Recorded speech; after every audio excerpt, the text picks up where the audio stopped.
भंडारा जिल्ह्यातील अनेक ठिकाणच्या जुगार आणि दारू व्यवसायावर पोलिसांनी छापेमार कारवाई केली असता 4 आरोपींच्या ताब्यातून 33,295 रुपयांचा मुद्देमाल जप्त करण्यात आला आहे।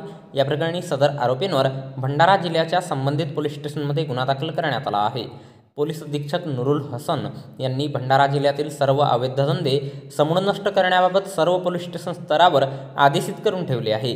त्याच अनुषंगाने पोलीस अधीक्षक नुरुल हसन यांच्या सूचनेनुसार दिनांक 4 डिसेंबर 2024 रोजी सकाळी 11 ते रात्री 8 वाजता दरम्यान पोलीस स्टेशन स्तरावर जुगार आणि दारू अड्ड्यांवर विविध ठिकाणी पोलिसांनी छापेमार कारवाई केली असता 4 आरोपींच्या ताब्यातून दारू गाडण्याचे साहित्य आणि जुगार खेळण्याचे साहित्य असा एकूण किंमत 33,295 रुपयांचा मुद्देमाल जप्त करण्यात आला आहे।